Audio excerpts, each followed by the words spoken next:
It's raining, we're out in the open, there's no tarmac inside. We've got two Fortuners and both of them are really dirty. What do you think that means?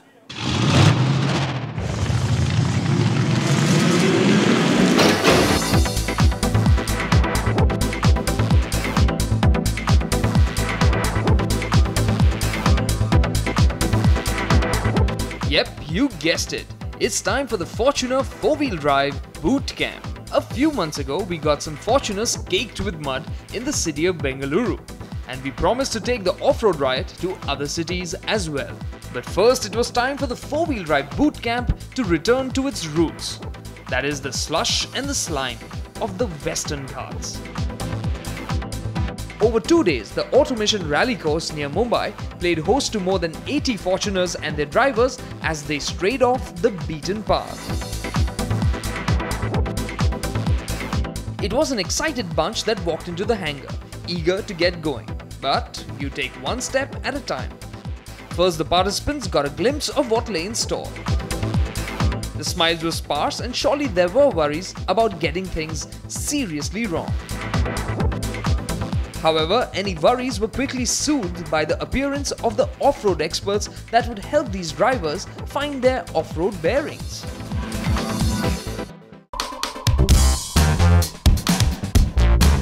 Then it was time to head out onto the not-so-wild bits. That is, all the participants were taken out onto the demo track. Here, it was the instructors who were doing the driving. The participants watched and took mental notes on how to tackle steep inclines, navigate through deep ditches, and crawl over obstacles.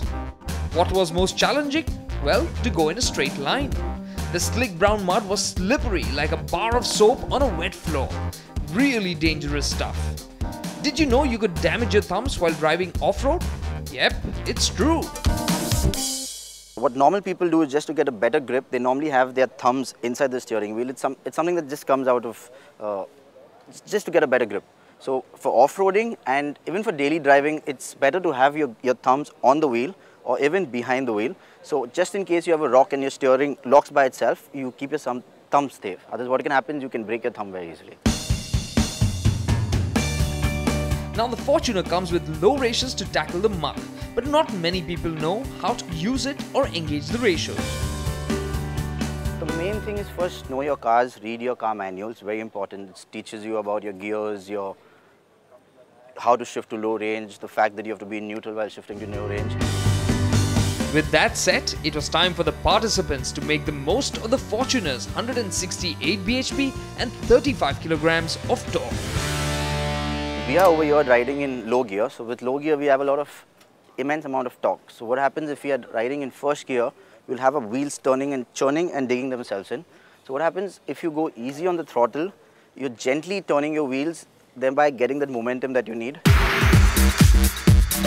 Armed with all that information, it was the participants' turn to hit the main track. This was a slithering, slimy creature, dangerously meandering up and down, jumping through ditches, diving through pools of water, wandering through knee-deep slush and over rocky fields. It certainly wasn't going to be easy. Up and downs of the roads were very awesome. A lot of patience is needed in such places. Haste could end up damaging your car. Dips and boulders threatened to pummel the Fortuner's underbelly despite having a massive 221mm of ground clearance. The angles of approach and departure were also being tested very thoroughly. However, there was never any shortage of hauling power. But you also need to put it to good use. Staying on course required alert hands and steady nerves. There really weren't too many problems, but some cars did get stuck at a few places. Like this 15 feet drop. Of course, help was always at hand. You needed some towing rope and expert guidance. When you get stuck, you know how to recover. And that's very essential for people like us. At least we do a lot of recovery now. We have gone through the phases of getting stuck and now we we still get stuck and we still learn more ways to recover ourselves. So yeah, getting stuck is something that will happen. And after some heavy-duty wheel-spinning action and a lot of back and forth, the Fortuner was back in action.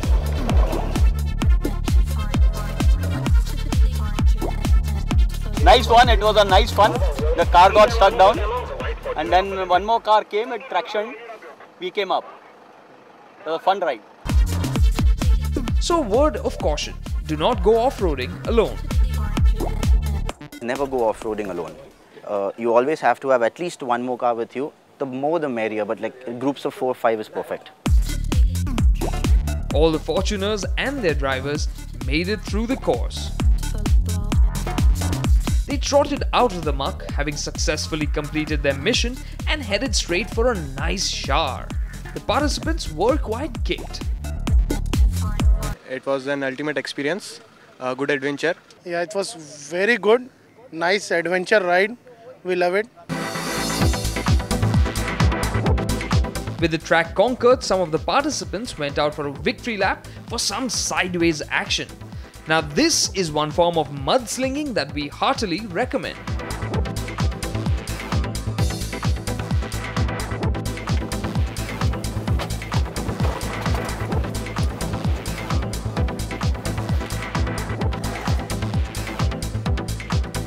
Well, all the Fortuner off-road action shall continue. You will see the 4-wheel drive boot camp come to a city near you, and people can have fun like this and, well, get to know how to treat their Fortuners to a nice off-road feast every once in a while.